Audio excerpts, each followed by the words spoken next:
Good morning all of you. दोस्तों, master की of success में आपका स्वागत है। और आज का हमारा टॉपिक है वेक्टर क्लासेस, जिसमें आज हम पार्ट 4 और पार्ट 4 में हम देखेंगे पोस्टमार्टम ऑफ डायरेक्शंस, जो ये कंटिन्यूड क्लास है। पहली क्लास में हमने ईस्ट वेस्ट नॉर्थ साउथ ये 10 डायरेक्शंस के बारे में डिस्कस किया था, और उसका फिजिक्स में या आप कह सकते हैं वेक्टर में एप्लीकेशंस डिटेल्स में देखे थे। आज हम एक्स एक्सिस, वाई एक्सिस और जेड एक्सिस का एप्लीकेशंस फिजिक्स में या वेक्टर्स में देखेंगे। तो पिछले class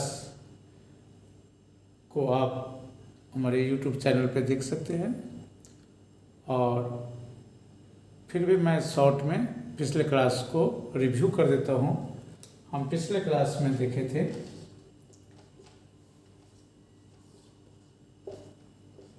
east west north south, और ये सब मिलकर के हो गया था NEWS न्यूज़। तो और नॉर्थ और ईस्ट के ठीक बीच में एक डायरेक्शन बना था, जिसको नॉर्थ ईस्ट और ईस्ट नॉर्थ बोलते थे। और कंसेप्ट ये था कि ये दोनों के साथ, नॉर्थ के साथ भी 45 डिग्री बनेगा और ईस्ट के साथ भी 45 डिग्री बनेगा। इसी तरह नॉर्थ और वेस्ट के बीच में जो डायरेक्शन बनेगा वो था नॉर्थ वेस्ट और वेस्ट नॉर्थ, और नॉर्थ के साथ ये 45 डिग्री और वेस्ट के साथ ये 45 डिग्री एंगल बनेगा। इसी तरह थर्ड क्वाड्रेंट में हम देख रहे थे वेस्ट के साथ ये 45 डिग्री बनाएगा और साउथ के साथ 45 डिग्री बनाएगा, और इसको हम बोलेंगे वेस्ट साउथ या साउथ वेस्ट। और चौथा अगला डायरेक्शंस जो ईस्ट और साउथ के बीच में बना था, इसको हम ईस्ट साउथ और साउथ ईस्ट बोलेंगे। ये ईस्ट के साथ 45 डिग्री और साउथ के साथ 45 डिग्री एंगल बना रहा था। और दो डायरेक्शन इसके अतिरिक्त और था, जो सरफेस के परपेंडिकुलर था, अपवर्ड, इसको अपवर्ड डायरेक्शन बोलेंगे, और एक जो बोर्ड के अंदर या सरफेस के अंदर जा रहा था। अगर आपका सरफेस हॉरिजॉन्टल है तो ये डाउनवर्ड जाएगा, तो एक अपवर्ड और एक डाउनवर्ड देख रहे थे।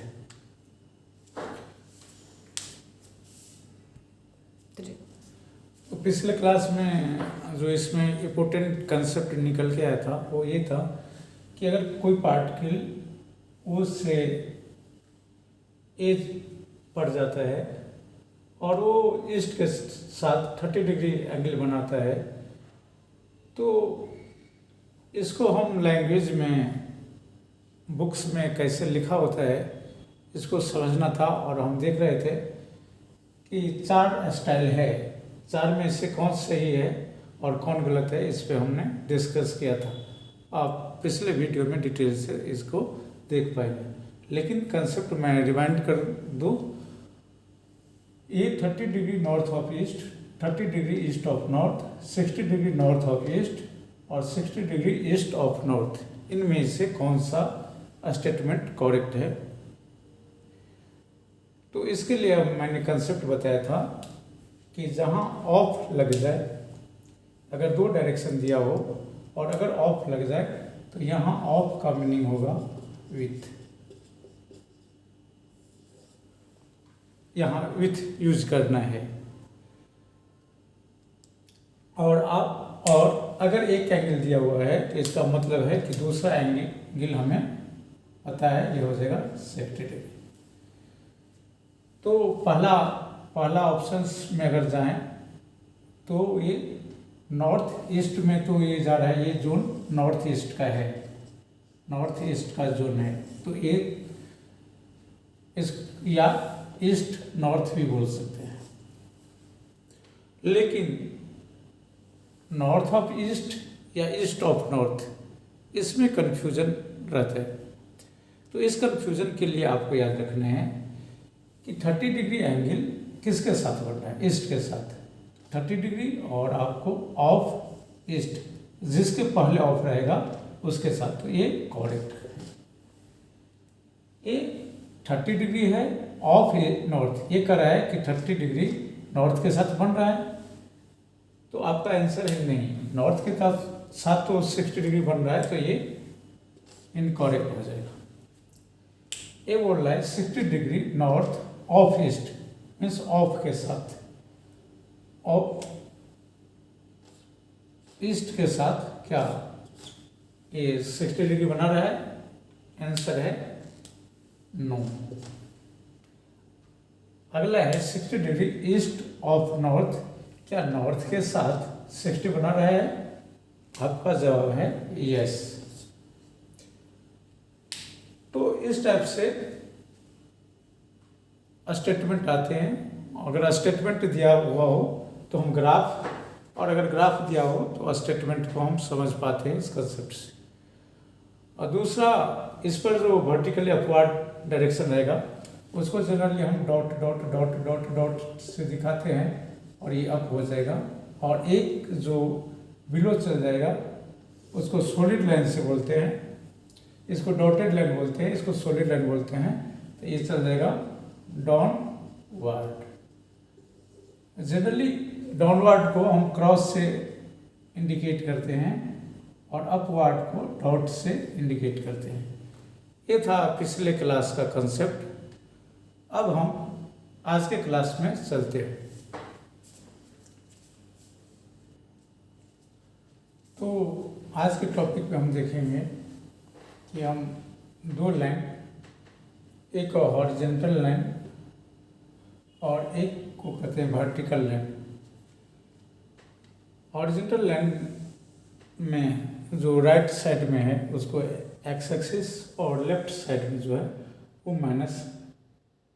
माइनस एक्स एक्सिस होगा, और इसको कहते हैं वर्टिकल लाइन। वर्टिकल लाइन में जो एभव है, ऊपर है, इसको प्लस वाई एक्सिस या सिंपली वाई एक्सिस, और डाउन में जो आ रहा है इसको माइनस वाई एक्सिस बोलेंगे। और एक डायरेक्शंस जो प्लेन पर परपेंडिकुलर होगा और अपवर्ड होगा, या आप आउटसाइड कर सकते हैं, या आपकी तरफ जो आ रहा है टुवर्ड्स ऑब्जर्वर, तो उसको कहते हैं जेड एक्सिस, जो ऊपर की तरफ आएगा।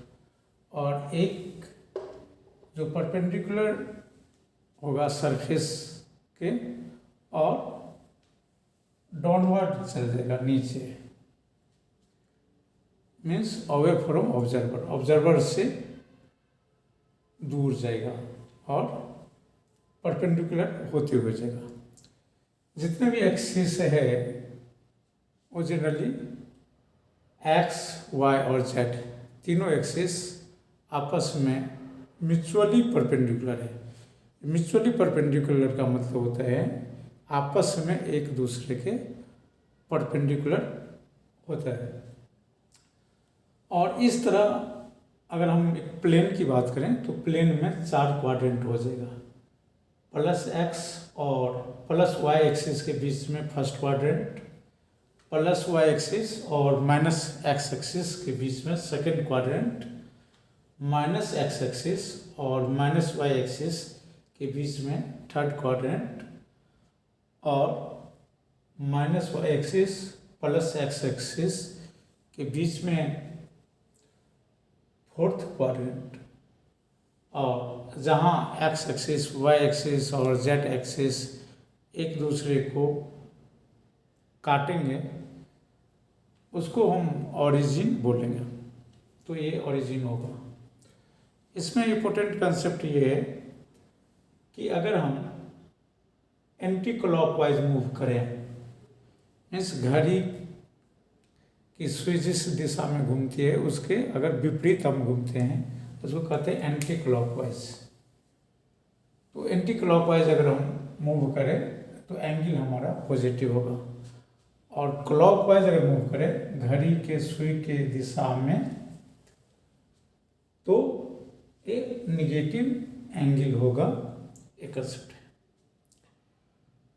सबसे ज़्यादा जो इम्पोर्टेंट कंसेप्ट है ये कि एज यूजुअली अगर इस फॉर्मेट में आप न्यूमेरिकल को सॉल्व करते हैं तो बेस्ट तरीका है कि आप सामने प्लस वाई लिखिए, नीचे माइनस वाई, राइट में प्लस एक्स, लेफ्ट में minus x, upward plus Z और डाउनवर्ड माइनस जेड अगर लिखते हैं तो सबसे बेस्ट तरीका है। लेकिन हमें सारे कंसेप्ट पता होना चाहिए। तो क्या अगर ऐसा नहीं हो सकता है कि इसको अगर वाई लिखें, राइट में अगर वाई लिखें तो मेरा वाई कहाँ जाएगा और फिर हम जेड कहाँ लिखेंगे?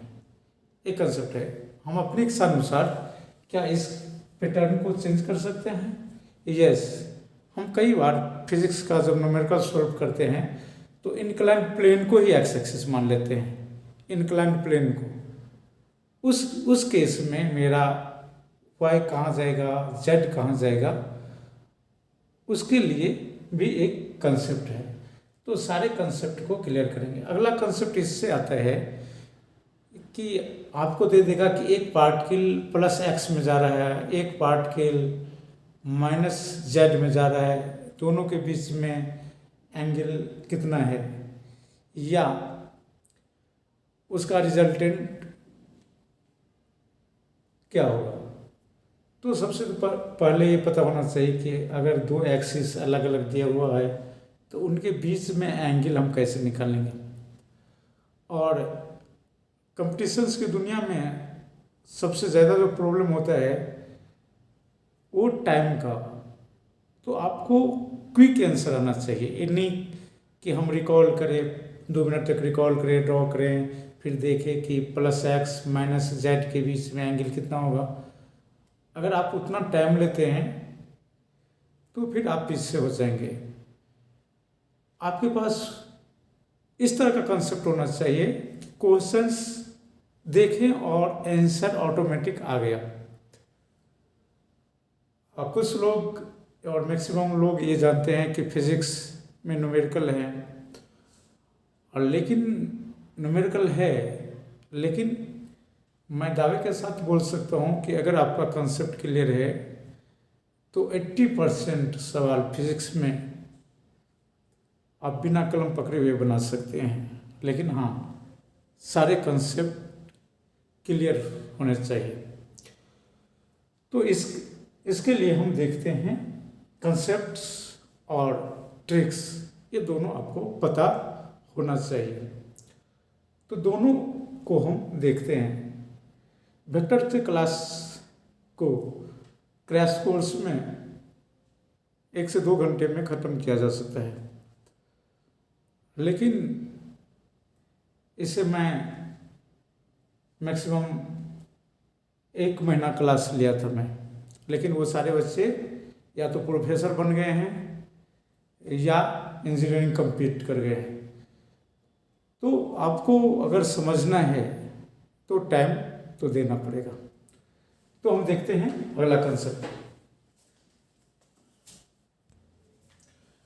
देखते हैं ट्रिक एंगल निकालने का। तो ऐसा सिचुएशन फिजिक्स में खासकर जब हम वेक्टर का न्यूमेरिकल सॉल्व करेंगे तो ऐसा सिचुएशन अक्सर आते रहेगा। मान लेते हैं प्लस एक्स और माइनस जेड के बीच में कितना एंगल है, या माइनस वाई के बीच में कितना एंगल है, या फिर प्लस जेड और माइनस एक्स के बीच में कितना एंगल है, या फिर। तो हमें क्या करना, सबसे पहले देखना क्या ये डिफरेंट एक्सिस एक्सिस का प्लुरल हो गया एक्सिसेस, मतलब दो अलग अलग एक्सिस। अपने पास तीन एक्सिस है, एक्स एक्सिस, वाई एक्सिस और जेड एक्सिस, तीन एक्सिस है। तो अगर डिफरेंस एक्सिस है तो आपको प्लस माइनस नहीं देखना, डायरेक्ट आंसर होगा 90 डिग्री। इस केस में आपको प्लस है या माइनस है उससे आपको कोई लेना देना नहीं है, ये देखना ही नहीं है कि एक्सिस प्लस है या एक्सिस माइनस है, ये देखना नहीं है। आपका आंसर होगा 90 डिग्री, नो कन्फ्यूजन, मीन्स आंख बंद करके आपका आंसर होगा 90 डिग्री। फॉर एग्जाम्पल, अगर प्लस एक्स और माइनस जेड का पूछ दो तो देखिए एक एक्स एक्सिस है एक जेड एक्सिस है, दोनों डिफरेंस है। तो जैसे डिफरेंस रहेगा तो डिफरेंस एक्सिस एक दूसरे पर म्यूचुअली परपेंडिकुलर है, एक दूसरे पर 90 डिग्री होता है, तो आपका आंसर होगा 90 डिग्री। तो एक्स वाई में रहे या वाई जेड में रहे या जेड एक्स में रहे, डिफरेंस एक्सिस हो जाए तो आंसर होगा 90 डिग्री। हम प्लस माइनस में नहीं फंसेंगे, चाहे प्लस हो या माइनस हो। हम एग्जाम्पल भी देखेंगे बोर्ड पे। अगर सेम एक्सिस हो गया, दो पार्टिकल मूव कर रहा है, पार्टिकल ए एक्स एक्सिस पे मूव कर रहा है और पार्टिकल बी एक्स एक्सिस पे मूव कर रहा है, मीन्स दोनों एक्स एक्सिस पे मूव कर रहा है। एंगल कितना होगा? तो एंगल इसके लिए अगर सेम एक्सिस पे मूव कर रहा है तो हमें देखना पड़ेगा उसका नेचर, मीन्स प्लस है या माइनस। अगर सेम नेचर है, सेम नेचर का मतलब या तो दोनों पॉजिटिव हो या दोनों नेगेटिव हो। अगर सेम नेचर है तो आपका आंसर 0 हो जाएगा। अगर अपोजिट नेचर है, एक्सिस सेम है और नेचर अपोजिट है, मीन्स एक पार्टिकल प्लस एक्स में जा रहा है और एक पार्टिकल माइनस एक्स में जा रहा है, तो एंगल होगा 180 डिग्री, 180। तो ये ट्रिक आपको याद रखना है। अगर अपोजिट है तो कुछ नहीं देखना, आंसर 90 डिग्री। अगर सेम एक्सिस है, मतलब सेम एक्सिस में हो जाएगा, या तो दोनों पार्टिकल एक्स पे होगा या दोनों पार्टिकल वाई पे होगा या दोनों पार्टिकल जेड पे होगा, या एक ही पार्टिकल के साथ दो कंडीशन दिया रहेगा, दो बार मूव करेगा, एक बार प्लस एक्स पे मूव करेगा या एक बार माइनस एक्स पे मूव करेगा, तो एंगल हो जाएगा 180। तो ये ट्रिक था। कुछ इसका एग्जाम्पल्स देखते हैं और फिर आप खुद से ट्राई कीजिएगा आंसर देने का।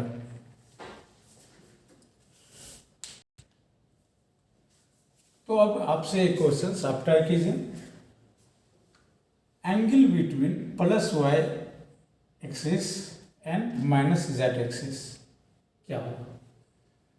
तो सबसे पहला हम क्वेश्चंस होगा मेरा ये, खुद से हम पूछेंगे क्या दोनों सेम एक्सिस है? नहीं है, वाई एक अलग एक्सिस होता है और जेड एक अलग एक्सिस होता है। तो चूंकि ये एक्सिस अलग है, डिफरेंस है, तो इसलिए हम प्लस माइनस के चक्कर में नहीं पड़ेंगे, हमारा आंसर हो जाएगा 90 डिग्री।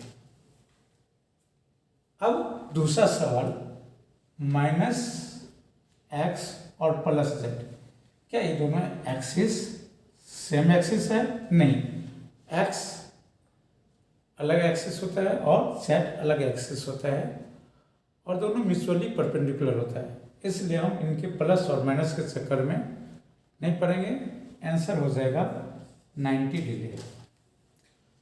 अब तीसरा ऑप्शन, प्लस वाई और माइनस वाई। अब देखिए दोनों सेम ही एक्सिस है, जैसे अगर सेम एक्सिस हो तो हमें प्लस और माइनस देखना है। तो अब देखेंगे क्या दोनों का नेचर सेम है? नहीं, दोनों का नेचर सेम नहीं है। अगर नेचर सेम नहीं है क्या है? अपोजिट है, और अपोजिट के लिए मैथमेटिक्स बोलता है 180। अगर अपोजिट है, अपोजिट क्या है? Sign opposite, axis same, sign opposite, तो मैथमेटिक्स में अपोजिट का मतलब होता है 180, आपको 180 लिखना है। देखिए -x और -x, एक्सिस सेम, अगर एक्सिस सेम हो तो हम साइन को देखेंगे, साइन क्या है, सेम। तो मैथमेटिक्स में, ज्योमेट्री में, वेक्टर में अगर सेम हो तो एंगल 0, एंगल हो जाएगा 0। तो ये था एंगल निकालने का कंसेप्ट। इससे ये बेनिफिट होगा, पूरे फिजिक्स में वेक्टर से रिलेटेड किसी भी पार्टिकल का किसी भी एक्सिस पे मूवमेंट होगा तो आप इजीली फाइंड कर पाएंगे कि दोनों के बीच में, दो पार्टिकल्स के बीच में, और एक ही पार्टिकल अगर दो अलग अलग कंडीशंस में मूव कर रहा है तो दोनों के बीच में इनिशियली कितना एंगल था और फाइनली कितना एंगल था, ये हम निकाल पाएंगे। और साथ साथ एक्स, वाई और जेड के कंसेप्ट होने से आपका ट्रिगोनोमेट्री भी सही हो जाएगा। और वेक्टर का एडिशंस करना हो, सब्ट्रैक्शन करना हो, या उसका कंपोनेंट निकालना हो, वहाँ भी एक्स, वाई और जेड एक्सिस का हम यूज करेंगे। इसे आप नोट कर लीजिए। तो अभी तक हम देख रहे थे वेक्टर में, वेक्टर में डायरेक्शन में अभी तक देख चुके हैं ईस्ट वेस्ट, नॉर्थ साउथ, और दोनों के अलग अलग क्वाड्रेंट में नॉर्थ ईस्ट या ईस्ट नॉर्थ, नॉर्थ वेस्ट या वेस्ट नॉर्थ, वेस्ट साउथ या साउथ वेस्ट, ऊपर में अपवर्ड, नीचे में डाउनवर्ड, या अप या सिंपल डाउन। अभी तक हम देख चुके हैं राइट में +x -x, यानी कि हॉरिजॉन्टल एक्सिस पे, वर्टिकल एक्सिस पे +y और -y, और एक जो सरफेस के परपेंडिकुलर होगा +z और -z। ये अभी हम इस टॉपिक पे डिस्कस कर चुके हैं। इम्पोर्टेंट हम आ जाते हैं वेक्टर में। तो वेक्टर में हम लिखेंगे -i + i, x के जगह +i लिखेंगे, -x के जगह -i लिखेंगे, y के जगह +j लिखेंगे, और -y के जगह -j लिखेंगे, और z के जगह +k लिखेंगे, -z के जगह -k लिखेंगे। और ये जो आप सिंबल देख रहे हैं इस तरह का, ये इसको हम कैप बोलते हैं। तो इसको पढ़ेंगे आई कैप। इसका मतलब होगा कि यूनिट वेक्टर है। अब आगे यूनिट वेक्टर क्या है? यूनिट का मतलब एक होता है एक, और ये वेक्टर, ये डायरेक्शन बताएगा, लेकिन इसके पास न्यूमेरिकल वैल्यू केवल एक ही होगा और यूनिट नहीं होगा। इसके पास कोई यूनिट नहीं होगा, ये केवल डायरेक्शंस इंडिकेटर है, केवल डायरेक्शंस बताएगा, और इसका मैग्नीट्यूड 1 होगा। इसलिए इसको कैप लगा देते हैं ताकि आपको बार बार पता चले कि ये केवल डायरेक्शन बता रहा है।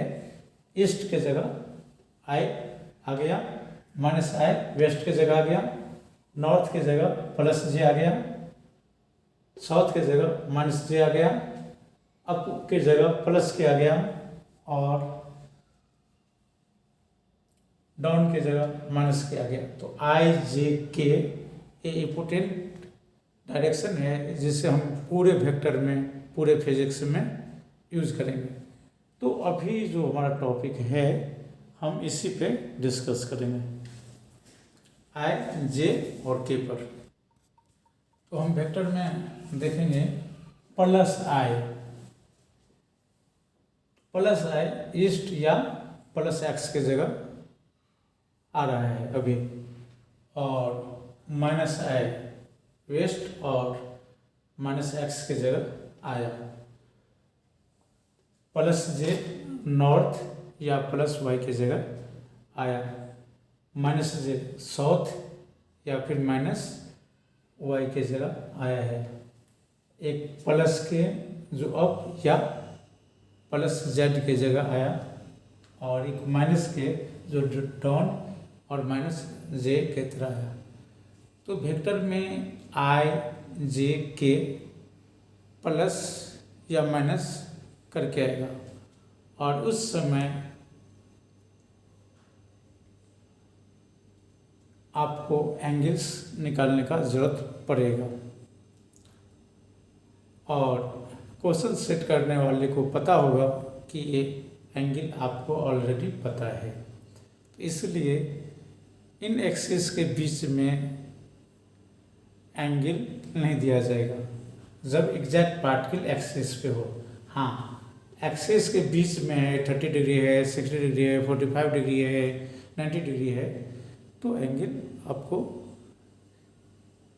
या दिया रहेगा। अदरवाइज अगर पार्टिकल एक्सिस पे मूव कर रहा है तो क्वेश्चन सेट करने वाले या एग्जामिनर्स को पता होता है कि एंगल्स वेल नोन है, सबको पता है, इसलिए आपको अलग से लिख करके और नहीं देंगे। तो यहाँ जो इम्पोर्टेंट कंसेप्ट ये है कि हम दो डायरेक्शन दिया हो आई जे और के फॉर्म में, तो एंगल कैसे निकालेंगे। और दूसरा सवाल ये आता है कि क्या ये वाई एक्सिस पे प्लस जे लिखना ज़रूरी है, एक्स एक्सिस पे प्लस आई लिखना ज़रूरी है? नहीं, आप चेंज कर सकते हैं, लेकिन term and condition apply. North के डायरेक्शन में आप दूसरा डायरेक्शन लिख सकते हैं, लेकिन कंडीशन अप्लाई होगा। उसी तरह एक्स एक्सिस की जगह आप वाई एक्सिस लिख सकते हैं, लेकिन वहाँ भी कंडीशन लागू होता है। और आई के जगह आप के भी लिख सकते हैं, लेकिन कंडीशन अप्लाई होगा। वो तो इम्पोर्टेंट है, हम किस कंडीशंस की बात कर रहे हैं। अगर हम एक्सिस को चेंज करना चाहें तो कौन सा कंडीशंस लागू होगा, इसको भी हम, इस ट्रिक को भी देखेंगे और एंगल को भी देखेंगे।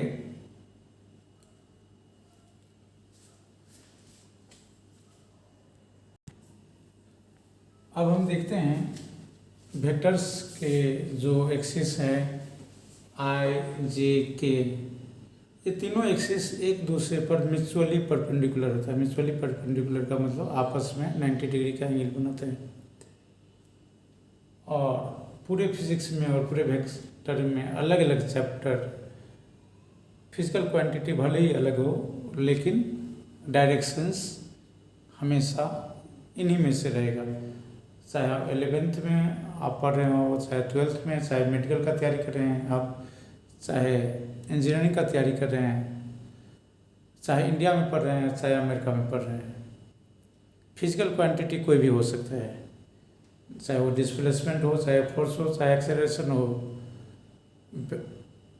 लेकिन डायरेक्शंस यही रहने वाले हैं। आई माइनस आई, जे माइनस जे, के माइनस के। तो इसलिए डायरेक्शन को एक बार अच्छी तरह समझ लेना ज़रूरी था, और इसलिए मैंने डायरेक्शन का ये दूसरा स्पेशल क्लास ले रहा हूँ। तो इसमें हम कुछ ट्रिक्स देखते हैं कि इनमें से दो पेयर है, दो पेयर में हो सकता है कि दो या दो से ज़्यादा बॉडी सिस्टम पार्टिकल्स मूव करें अलग अलग एक्सिस पे, और उनके बीच में एंगल्स का कोई रिलेशंस, कोई इक्वेशन बनता हो, और या एक ही पार्टिकल अलग अलग टाइम में अलग अलग एक्सिस पे मूव करता हो, और कोई कोरिलेशंस, दोनों के बीच में कोई कोरिलेशंस हो, उन केस में एंगल का रिक्वायरमेंट हो जाता है। या फिर हम आगे वेक्टर्स में पढ़ेंगे क्रॉस प्रोडक्ट, डॉट प्रोडक्ट, वहाँ भी एंगल्स आपको निकालने पड़ेंगे। तो इनके बीच में कुछ कंसेप्ट है, कुछ ट्रिक्स है जो आपको याद रखने हैं। हमारे तीन पेयर एक्सिस है, एक आई का, एक जे का और के का, तीनों अलग अलग एक्सिस है। तो अगर एक्सिस डिफरेंस हो, अलग हो, डिफरेंट एक्सिस है, तो साइंस के चक्कर में हमें नहीं पड़ना, मेरा आंसर आ जाएगा 90 डिग्री। जैसे फॉर एग्जांपल अगर पूछ दे प्लस आई और माइनस के बीच में एंगल कितना होता है, तो देखिए आई एक अलग एक्सिस है, के एक अलग एक्सिस है, नाम से ही पता चलता है कि ये दोनों अलग एक्सिस है। तो हमको प्लस और माइनस के चक्कर में नहीं पड़ना है, हमें बता देना है कि एंगल 90 डिग्री होता है। जैसे अगर पूछ दे माइनस जे और माइनस आई के बीच में, तो मैं माइनस जे और माइनस आई बोला, जे और आई अलग अलग एंगल है, अलग अलग एक्सिस है, तो इसके साइन पे हमको फोकस नहीं करना है, डायरेक्ट आंसर बता देना है 90 डिग्री। अब अगला सवाल होता है कि अगर एक्सिस सेम हो, मैं एक्सिस की बात कर रहा हूँ, ये प्लूरल नंबर है, मतलब दो एक्सिस की बात हो रही है, या फिर दो पार्टिकल अलग अलग, तो अगर सेम एक्सिस है तो साइन मैटर करता है, तो हमें उसका साइन देखना पड़ेगा। अगर सेम साइन है, सेम साइन का मतलब दोनों या तो माइनस है या दोनों प्लस है, इसका सेम का मतलब या तो माइनस माइनस या प्लस प्लस। अगर ये कॉम्बिनेशन है तो एंगल होगा 0। अगर अपोजिट कॉम्बिनेशन है, एक प्लस और एक माइनस, मीन्स साइन डिफरेंस है, तो साइन डिफरेंस का मतलब ज्योमेट्री में वेक्टर्स में ये होता है कि 180 लिखते हैं, और अगर सेम साइन होता है तो ये 0 डिग्री होता है। तो इस केस में अगर हम सेम साइन है, जैसे एक पार्टिकल प्लस आई में जा रहा है और दूसरा पार्टिकल भी प्लस आई में जा रहा है, तो एक्सिस सेम है तो हम डायरेक्शन देखेंगे, दोनों पॉजिटिव है मतलब सेम है, तो हो जाएगा 0। एक पार्टिकल मान लेते हैं प्लस जे में जा रहा है और एक पार्टिकल माइनस जे में जा रहा है, जे में जा रहा है सेम एक्सिस है, लेकिन अब साइन अपोजिट है, तो साइन अगर अपोजिट हो तो 180 डिग्री हो जाएगा। तो इसे आप नोट कर लीजिए।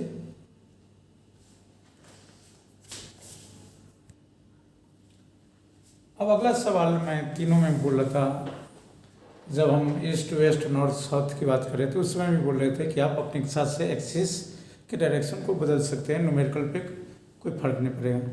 उसी तरह जब हम एक्स वाई और जेड की बात कर रहे थे उसमें भी बता रहे थे कि आप एक्स वाई और जेड को आप इच्छानुसार चेंज कर सकते हैं, रिजल्ट पे कोई फर्क नहीं पड़ेगा। और जब आई जे और के की बात हो रही थी उस समय भी मैंने बताया था कि आई जे और के डायरेक्शंस को आप चेंज कर सकते हैं अगर आप करना चाहें तो, लेकिन आपको स्टूडेंट के लिए जरूरत नहीं पड़ता है। हाँ, प्रोफेसर्स को ये जानकारी पता होना चाहिए कि हम कैसे करेंगे। तो इसके लिए आपको क्या करना है, राइट हैंड को खोलना है और ये जो 4 फिंगर्स है स्टेज में, इसको ऐसे खोलना है। आप देख रहे हैं ऐसे खोलना है राइट हैंड को, और राइट हैंड खोलने के बाद ये आपका फिंगर्स जो 4 फिंगर्स है ये हमेशा आई में रहेगा, या आप एक्स एक्सिस लेते हैं तो एक्स एक्सिस फिंगर्स की तरफ होगा, या अगर ईस्ट को आप लेते हैं तो ईस्ट फिंगर की तरफ रहेगा। और ये पाम का जो डायरेक्शन है, पाम का डायरेक्शंस, ये आपको अगर आप इसमें फिंगर्स को आई लेते हैं तो पाम का डायरेक्शंस जो होगा, पाम का डायरेक्शन ये प्लस जे को बताएगा, प्लस वाई को बताएगा, या नॉर्थ को बताएगा, इस तरह। और ये जो आपका थम्स है ये आपको क्या बताएगा, प्लस के को बताएगा, या प्लस जेड को बताएगा, या अपवर्ड डायरेक्शंस को बताएगा। तो इसमें इंपॉर्टेंट दाहिने हाथ का ही प्रयोग करना है। बॉयज़ के लिए भी यही रूल्स होगा और गर्ल्स के लिए भी यही रूल्स होगा। ये नहीं कि बॉयज़ बाएं तो गर्ल्स को दाएं, ऐसा नहीं करना है। मतलब सबके लिए कॉमन रूल्स है, राइट हैंड का ही यूज करना है। राइट हैंड में फिंगर्स आपको आई बताएगा, या एक्स या ईस्ट। इसके बाद पाम आपका प्लस जे प्लस वाई या नॉर्थ बताएगा। और इसको अगर हम फोल्ड करेंगे, ऐसे फोल्ड करेंगे तो थंब जो बताएगा वो +K+Z या अपवर्ड डायरेक्शन बताएगा। तो ये ट्रिक्स आप नोट कर लीजिए।